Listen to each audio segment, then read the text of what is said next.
से। अंशुमान ने बड़ी नम्रता से कहा, प्रभु मेरे पुरखों का उद्धार कैसे होए जो भस्म हो गए? तो उन्होंने कहा, गंगा जल से होगा। यदि गंगा जी कृपा करें और भूतल पे आए और तुम्हारे पुरखों की राख उनमें, तो उनका परम कल्याण हो जाएगा। अंशुमान जी ने बड़ी घोर तपस्या की गंगा जी लाने के लिए, परंतु सफलता नहीं मिली। गंगा जी लाने के पहले ही मृत्यु आ गई और उनका शरीर छूट गया। अंशुमान के पुत्र दिलीप हुए। महाराजा दिलीप जी ने भी भारी तपस्या की गंगा जी को भूतल पर लाने के लिए, परंतु गंगा जी लाने में असफल रहे और उनकी भी मृत्यु हो गई। दिलीप के पुत्र हुए भगीरथ जी। उन्होंने भारी तपस्या बचपन से ही की गंगा जी को प्रसन्न करके भूतल पर लाने के लिए। वो 3 पीढ़ी लग गई, तब गंगा जी प्रसन्न हुई। गंगा जी ने प्रसन्न होकर के दर्शन दिया और कहा, मैं तुम्हें वर देने के लिए आई हूं, क्या तुम वरदान चाहते हो? भगीरथ जी ने बड़ी नम्रता से साष्टांग प्रणाम किया गंगा मैया को और प्रार्थना की कि आप मृत्यु लोक में पधारिए और हमारे पुरखों का कल्याण कीजिए। गंगा जी ने कहा कि जिस समय मैं स्वर्ग से पृथ्वी पर गिरूंगी तो कोपि धारिता वेगम पतंत्या में महीतले अन्यथा भूतलम भित्वा नृपयास्य रसातलम।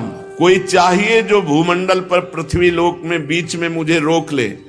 अगर नहीं रोका तो मैं अपने वेग से रसातल को चली जाऊंगी, तुम्हारा प्रयास निष्फल। भूतल पर मुझे कोई रोकने वाला चाहिए। इसके अतिरिक्त दूसरी बात, भगीरथ ये 2 समस्याएं हैं। भूतल पर कोई चाहिए जो मुझे रोक ले, नहीं तो मैं रसातल को चली जाऊंगी ब्रह्मलोक से सीधे। और दूसरी बात, पृथ्वी पे जाऊंगी तो पापी लोग मेरा स्पर्श करके निष्पाप हो जाएंगे, पर मैं पाप युक्त हो जाऊंगी, तो मैं पाप कहां धोऊंगी? इस विषय पर तुम विचार करो। भगीरथ जी ने कहा, पहले समस्या का तो समाधान मैं अभी किए देता हूं। माता तुम चिंता मत करो, जब पृथ्वी पर आप जाओगे तो पापी ही आपका स्पर्श नहीं करेंगे। जो लोग परलोक के सुख संपत्ति का त्याग कर चुके हैं, जो संसार से संन्यास लेकर निरंतर भजन में लगे हैं, ऐसे शांत ब्रह्मनिष्ठ महात्मा जब आपका स्पर्श करेंगे तो आप निष्पाप हो जाओगे। गंगा को भी पाप रहित करने की सामर्थ्य भगवत भक्त में है, भगवत प्रेमी महात्मा में है। साधवो न्यासिना, जिन्होंने समस्त भोगों का त्याग कर दिया, ऐसे सन्यासी। शांता, जो हर द्वंद्व सहते हैं। ब्रह्मिष्ठा, जो ब्रह्मनिष्ठा वाले। लोक पावना, जो लोकों के पावन करने की सामर्थ्य रखते हैं। हरंत्यघम तेंग संगात, वो जब गंगा में गोता लगाएंगे तो गंगा निष्पाप हो जाएगी। ये बात कही भगीरथ जी ने। वो अपने अंग स्पर्श से हे गंगा तुम्हारे पापों को नष्ट कर देंगे, क्योंकि उनके हृदय में अगरूप अघासुर को मारने वाले भगवान श्री कृष्ण का निरंतर चिंतन होने के कारण भगवान वहां प्रकाशित हो जाते हैं। हृदय में भगवान कब प्रकाशित होते हैं? निरंतर चिंतन करने के कारण। और दूसरी बात कि तुम्हारा वेग रसातल में भेद कर चला जाएगा तो नहीं माता, बीच में ही धारयिष्यति ते वेगम रुद्रस्त्वात्मा शरीरिणाम यस्मिन् नोतमिदं प्रोतम विश्वम साटीव तंतुषु। तुम चिंता ना करो, मैं रुद्रदेव की तपस्या करूंगा, भगवान शंकर से कहूंगा ब्रह्मलोक से जब तुम गिरोगी तो तुम्हें बीच में ही रोक लेंगे।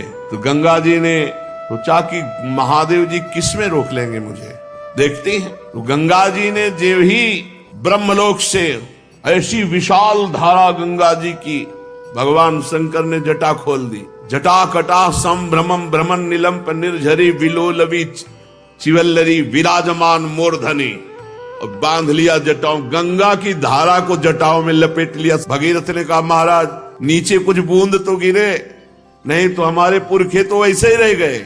तब एक जटा खोली तो 3 गंगा के स्वरूप हुए। अलकनंदा, भागीरथी, मंदाकिनी।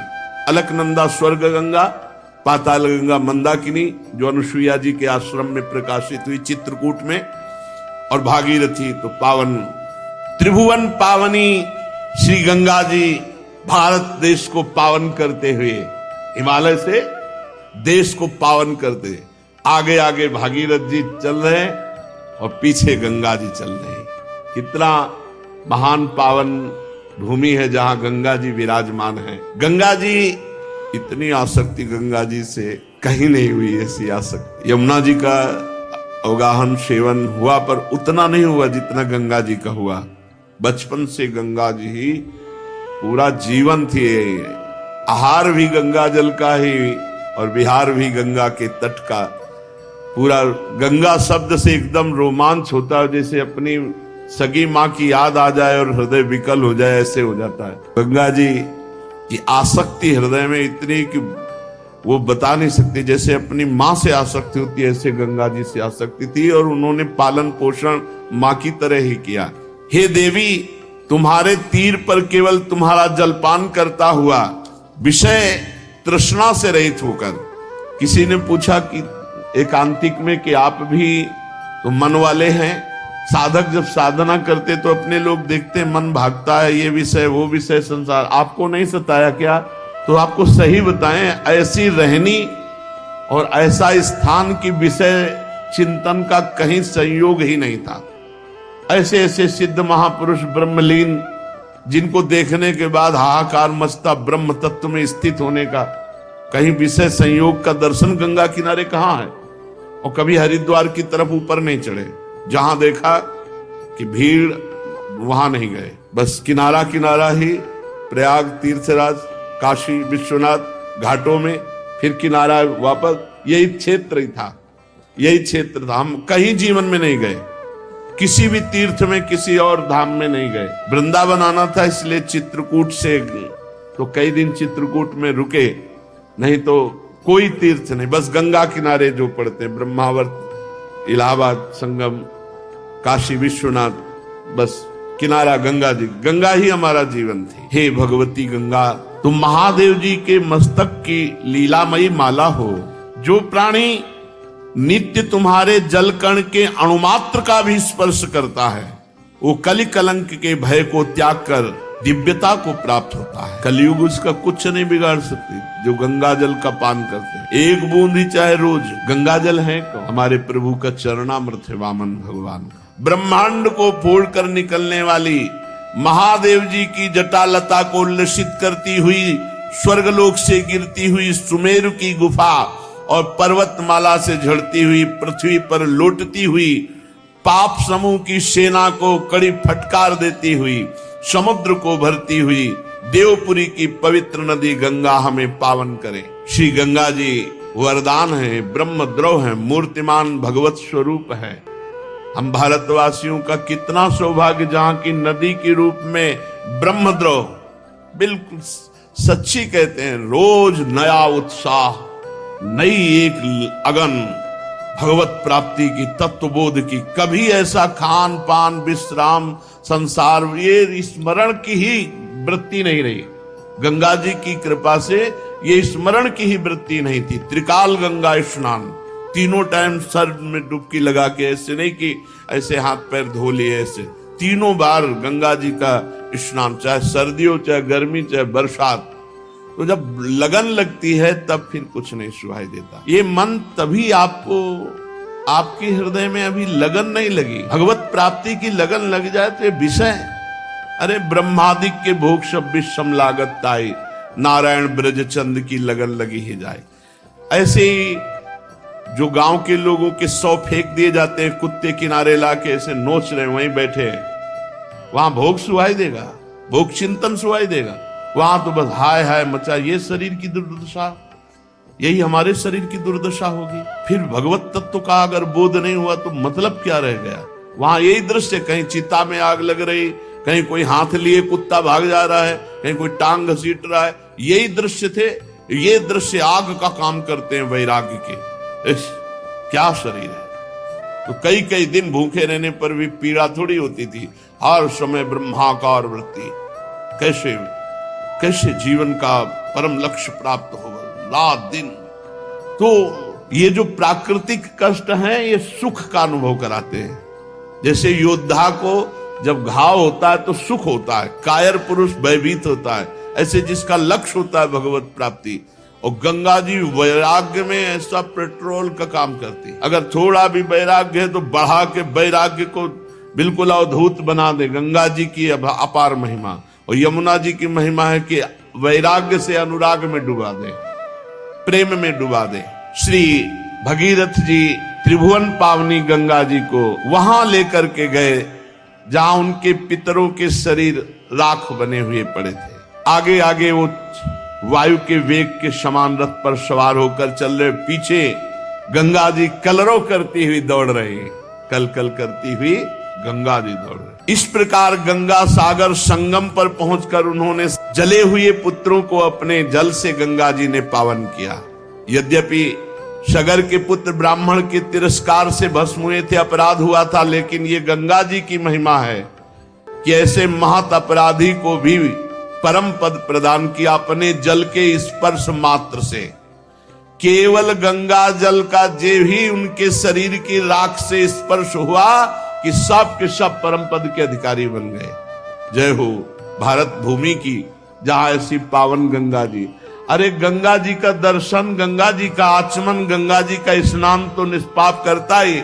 अगर गंगा गंगा यो ब्रुयात योजना नाम सतैरपि, गंगा गंगा गंगा ऐसा उच्चारण करे तो 400 कोस दूर से निष्पाप कर देती गंगा जी। जिनके उद्धार का कोई उपाय नहीं, वो भागवत अपराधी सगर के पुत्र परम पद को प्राप्त हुए, ऐसी माता गंगा जी की महिमा है। केवल गंगा स्पर्श मात्र से। और जो रोज गंगा जी नहाते हैं, गंगा जी का दर्शन करते हैं, गंगा जल पान करते हैं, भला उनके उद्धार में क्या। बड़ी परम पवित्रता की मूर्ति गंगा जी, वो अनुभव अलग अलग महिमा है। पवित्रता की मूर्ति गंगा जी, ज्ञान का उन्मेष गंगा जी के जल से होता है। वैराग्य तो चरम सीमा तक बढ़ जाता है, मृत्यु भी बिल्कुल खिलवाड़ लगती है। गंगा जल से जब शरीर का स्पर्श होता है तो सब पाप थर्रा उठते हैं, नष्ट हो जाते हैं। जो लोग श्रद्धा के साथ नियम लेकर गंगा जी का स्नान करते हैं, उनके संबंध में तो कहना ही क्या है। मैं गंगा जी की महिमा के संबंध में जो कुछ कहा है उसमें कोई आश्चर्य की बात नहीं, क्योंकि गंगा जी सर्वाश्चर्य में भगवान के चरण का धोवन है। जिन चरणों का श्रद्धा से चिंतन कर लेने मात्र से बड़े बड़े मुनि निर्मल हो जाते हैं और तीनों गुणों के बंधन को काटकर भगवत स्वरूप बन जाते हैं। ये गंगा जी उन्हीं भगवान का चरणामृत है, चरण धोवन है। ये संसार के बंधन को काट दे, इसमें कौन सी बड़ी बात है। भगीरथ जी के पुत्र हुए श्रुत, श्रुत का नाभ, नाभ का सिंध द्वीप और सिंध द्वीप का अयुतायु, अयुतायु के पुत्र का नाम था ऋतुपर्ण। ये महाराज नल के मित्र थे। नल को पाशा फेंकने की विद्या ऋतुपर्ण ने ही बताई थी और बदले में अश्व विद्या सीखी थी। ये द्वित क्रीड़ा खेलने के कारण महाराज नल बड़ी समस्या में, बड़े संकट में पड़ गए। पीछे महाभारत में नल और दमयंती का पावन चरित्र सुनाया गया था। तो महाराज ये ऋतुपर्ण बहुत द्वित क्रीड़ा में प्रवीण थे। ऋतुपर्ण नल को पासा फेंकने की विद्या और नल ने अश्व विद्या, बहुत विचित्र इन विद्याओं की कलाएं थी। इतनी रफ्तार से रथ हाँक रहे थे कि ऋतुपर्ण का दुपट्टा गिर गया। तो उन्होंने कहा महाराज, सारथी दुपट्टा गिर गया। बोले महाराज न जाने कितने योजन आप आगे आ चुके हो। बोले अभी तो गिरा। बोले महाराज अब तो और कितने आगे आ गए। नल को इतनी विद्या प्रवीण थी कि उन्होंने गणित लगा करके एक चलते हुए रथ से एक वृक्ष में, कि सिहोर का शायद वृक्ष था, किसका वृक्ष था, उसके पत्ते फल सब पूरा गणना बदल। राजा ने कहा नहीं रुको, रथ रोको, हम तुम्हारी अंदाज वाली बात नहीं मानते। बोले महाराज एक पत्ते में फर्क नहीं पड़ सकता। उन्होंने डाल काटी, उतने ही पत्ते उतने ही पुष्प। तब उन्होंने कहा तुम्हारी धन्य है विद्या, तुम कौन हो? तो उनका महाराज मैं हूं तो सारथी ही। बोले नहीं, ये विद्या केवल महाराज नल में पाई जाती है। तो ना आपका रूप है, क्योंकि वो रूप भी नहीं था।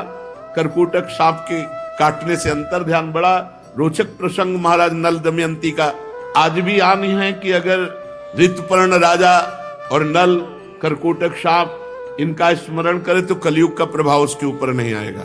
ये कलयुग का ही प्रभाव था। महाराज नल की बुद्धि मारी गई और उन्होंने अपने सर्वस्व को दांव में लगा दिया और महारानी से भारी संकट में पड़े। नल से ज्यादा तो संकट महारानी को हुआ जब छोड़ करके महाराज नल चले। कितना कितना संघर्ष महापुरुषों को। तो ऋतुपर्ण अश्वविद्या सीखी महाराज नल से। ऋतुपर्ण का पुत्र हुआ सर्वकाम। राजा परीक्षित ने पूछा, भगवान हम जानना चाहते हैं कि महात्मा सौदास को गुरु वशिष्ठ जी ने शाप देकर राक्षस क्यों बना दिया? यदि कोई गोपनीय बात ना हो तो गुरुजन अपने शिष्य को बता देते हैं, तो कृपा करके बताइए। श्री सुखदेव जी ने कहा, परीक्षित एक बार राजा सौदास शिकार खेलने गए और उन्होंने राक्षस को मार डाला, उसके भाई को छोड़ दिया। राक्षस ने राजा के इस काम को अन्याय माना और भाई की मृत्यु का बदला लेने के लिए जब उसने देखा कि आज वशिष्ठ जी राजा के यहां भोजन करने आ रहे हैं, तो रसोइये का अपहरण कर लिया, माया से रसोइये का रूप धारण कर लिया और अभक्ष पदार्थ मांस आदि भोजन में मिलाकर सुंदर भोजन बनाकर वशिष्ठ जी के सामने परोसा गया। तो वशिष्ठ जी भोजन को देख करके जो ध्यानस्थ हुए तो पूरी बात जान गए कि ये तो अपवित्र है। तो उन्होंने क्रोधित होकर राजा को शाप दिया कि तू निमंत्रण करा रहा है मुझे और मुझे अभक्ष पदार्थ परोसा रहा है, ये तेरा काम राक्षसी काम है, इसलिए जा तो राक्षस भाव को प्राप्त हो जा। इसमें महाराज का कोई दोष नहीं था, वो राक्षस रसोइया के रूप में गुप्त रूप से, पर दोष तो राजा का ही, निमंत्रण देने वाले का ही माना जाएगा। इसलिए वशिष्ठ जी ने शाप दे दिया। महाराज कलमसपाद मित्रशः सौदास नाम से पुकारे जाते थे कि जाओ तुम राक्षस भाव को प्राप्त हो जाओ। उन्होंने चरण पकड़ा और कहा, महाराज मेरी इसमें कोई गलती नहीं है। तब उन्होंने कहा, ठीक है 12 वर्ष तो राक्षस रहोगे ही, 12 वर्ष के बाद तुम पुनः अपने स्वरूप को प्राप्त हो जाओगे। तब उन्होंने कहा, महाराज बिल्कुल अपराध न होने पर 12 वर्ष के लिए राक्षस भाव दिया, मैं भी आपको शाप दे सकता हूं। तो उनकी पत्नी ने कहा, नहीं, ये आकाश, ये पृथ्वी, ये दिशाएं सब के सब भगवत स्वरूप है और गुरुदेव सब रूपों में है, गुरुदेव को दंड देना ये कहां की बात? तुम तो अभी राक्षस बन गए, साप तो 12 वर्ष का हो, तुम तो अभी राक्षस बन गए। उनकी पत्नी ने डांट लगाया। तो उन्होंने कहा, मैं जल को कहां छोड़ू? तो उनका अपने पैरों में छोड़ो। इसीलिए उनके पैर काले पड़ गए, तो कलमशपाद नाम से वो पुकारे गए। थोड़ी देर में वो राक्षस हो गए, राजा बिल्कुल राक्षस बन गए क्योंकि वशिष्ठ जी का शाप। अब राक्षस बने हुए जंगल में भूख प्यास से भटक रहे थे। वहां देखा एक ब्राह्मण 9 दंपत्ति मैथुन कर रहे, सहवास कर रहे। भूख लगी हुई थी, पकड़ लिया ब्राह्मण को। ब्राह्मण पत्नी ने कहा, अभी हमारे संतान का योग था और आप राजा हो, आप राक्षस नहीं हो, आप महारथी हो, आपको अधर्म नहीं करना चाहिए, मेरा पति दे दो क्योंकि मुझे संतान की कामना है। लेकिन सांप के वशीभूत उन्हें कुछ सुहाई नहीं दे रहा। खा डाला ब्राह्मण को, जैसे कोई मूरी गाजर खाए ऐसे खा डाला। ब्राह्मण तपस्याशील सद्गुण संपन्न था, राजा सांप के वशीभूत होकर उसे खा डाला। श्रेष्ठ ब्रह्म ऋषि पति का ये वध देख करके उसको और क्रोध आ गया और उसने कहा, मेरे को भी खा, क्योंकि मेरा पति जब ले लिया तो मेरा जीवन किस काम का। बहुत रोने लगी। महाराज ने कहा, मुझे कुछ सुहाई नहीं दे रहा, मेरे अंदर राक्षस भाव जागृत हो चुका है, मैं तुम्हें भी खा जाऊंगा, पर अभी मेरी भूख नहीं लगी, मैं कोई दया करके नहीं छोड़ रहा हूं, मेरी बुद्धि काम नहीं कर रही। वशिष्ठ जी के शाप से मैं राक्षस हो चुका हूं। ब्राह्मणी ने क्रोध करके राजा को शाप दे दिया, अरे पापी, मैं जब काम से पीड़ित थी ऐसी अवस्था में मेरे पति को खा गया, इसलिए जब तू स्त्री सहवास करना चाहेगा तो तेरी मृत्यु हो जाएगी, ये मैं शाप देती हूं। वो ऐसे बेचारे सांप पे परेशान थे और सांप ऊपर। चलो कलयुग में सांप ही नहीं है, बहुत बचत है। 12 वर्ष बीतने के बाद जब तू सांप से मुक्त होगा और अपनी पत्नी के पास जाएगा, उस समय मेरा सांप काम करेगा। अब तो वैसे राक्षस भाव को प्राप्त हुए। अब राक्षस भाव में सांप मिल गया कि गृहस्थी लायक नहीं रह गए। उन्होंने इतना दिमाग काम कर रहा था, ये शाप याद रखा और जीवन में कभी गृहस्थ सुख नहीं होगा। महाराज कलमशपाद इसलिए वो संतानहीन हो गए। 12 वर्ष के बाद वशिष्ठ जी ने संतान प्रदान की। 7 वर्ष तक गर्भ धारण किया, परंतु बच्चे नहीं हो रहा था। वशिष्ठ जी की कृपा से गर्भाधान तो हुआ, पर 7 वर्ष तक बालक नहीं हुआ। तो वशिष्ठ जी ने एक पत्थर उठाया और पेट पर आघात किया। पत्थर को शास्त्रीय भाषा में अस्म कहते हैं। अस्म से चोट करने के कारण वो बालक प्रकट हुआ तो अस्मक कहलाया। ये बहुत चक्रवर्ती सम्राट हुए अस्मक जी। जब परशुराम जी पृथ्वी को क्षत्रियहीन कर रहे थे, तब अस्मक जी को ही छुपा लिया गया था। इन्हीं को नारी कवच कहते हैं। इन्हीं से फिर आगे चलकर क्षत्रिय वंश का विस्तार हुआ। मूलक के पुत्र हुए दशरथ, दशरथ के एडविड, एडविड के राजा विश्वसा, विश्वसा के खड़वांग हुए। महाराज खड़वांग ऐसे महावीर थे, इन्हें कोई जीत नहीं सकता था। देवताओं की प्रार्थना से दैत्यों का वध किया महाराज खड़वांग ने। और जब देवता बहुत प्रसन्न हुए तो पूछा, आपको जो वरदान चाहिए मांग लो। तो खड़वांग ने कहा, मेरी आयु कितनी बची है? तो उनका 2 घड़ी 48 मिनट। अरे मेरा जीवन केवल राजकाज में और युद्ध में इतने में जाता रहा। तत्काल अपने मन और इंद्रियों को अधीन किया और 48 मिनट में परम पद प्राप्त किया।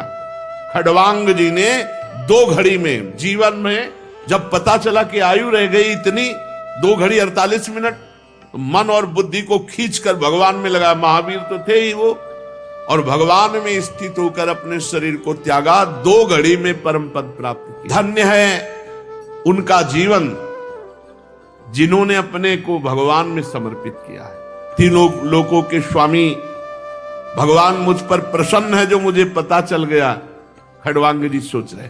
और भोगों की लालसा का त्याग करके जीवन दाता श्री हरि में ऐसे भाव में मगन हुए कि 48 मिनट में परम पद प्राप्त किया।